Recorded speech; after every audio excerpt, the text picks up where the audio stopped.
Welcome back sa Yan ng Morning. At kasama ko ngayon ang celebrity mommy na double duty dahil siya rin ang tumatayong daddy sa anak niya, Candy Pangilinan. Hello! Yan ang morning. Good morning!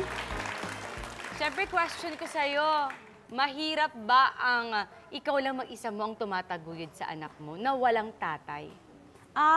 Oo. Pero di ko naman sinasabi na ikamamatay ko. Hindi naman. Oo. Mahirap pero kaya naman. Kaya. Sino yung isa sa mga taong tumutulong sa'yo para ma-overcome mo lahat ng minsang mga pinagdadaanan mo? Ay, marami. Marami. Hindi ko pwedeng sabihin isang tao lang. Maliban syempre sa mami ko. Yung kapatid ko, marami pala, no? So, pamilya ko, yung pamilya ko sa mga kaibigan ko.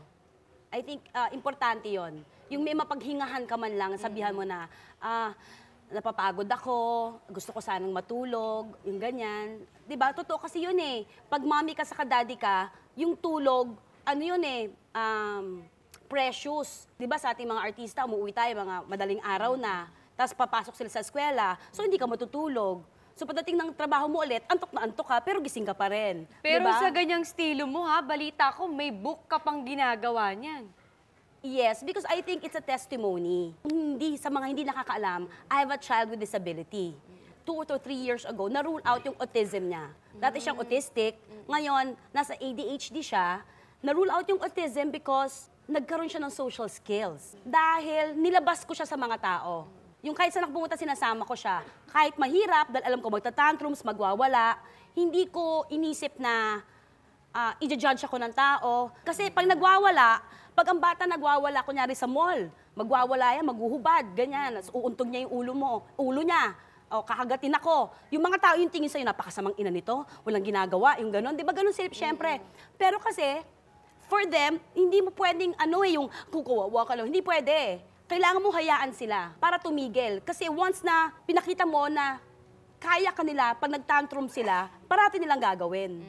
Kasi yun ang feeling nila, yun ang way para maka-communicate sa'yo. May mga advice ka ba sa mga mommies na hindi naman siguro nila kinahihiya yung anak nila pero hindi nila alam kung paano i-handle yung sitwasyon na to o hindi nila alam kung paano ilalabas ang mga tao na, alam mo yun, na i-judge sila? Meron ka bang gustong sabihin sa kanila? Ako kasi dumating ako sa punto na hindi ko inisip kung anong iniisip nila sa akin.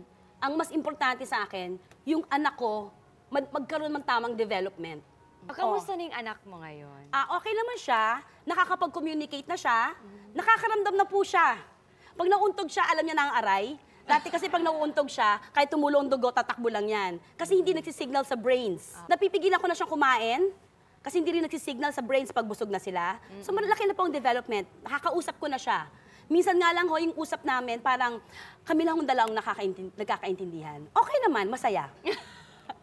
Pero hindi ba, tayong mga magulang, syempre, pag nakikita natin may development na ganyan, parang lalo kang ginaganan, lalo kang nagpupursige. Dumating ba sa punto sa buhay mo na, eto na talaga to, kailangan ko talaga, kaya ba sumulat ka ng book para i-share sa kanila yung mga experience mo na pwedeng i-apply ng iba? Yes, actually totoo yan. Kasi minsan kahit saan ako, restaurant, simbahan, kung saan ako mapunta, may lumalapit sa akin, Candy, nabalitaan ko yung anak mo ganito. Kasi bigla na lang may umiiyak sa tabi ko. Bilang, alam mo yon. So parati ko sinasabi sa kanila na wag kang mahinaan ng loob.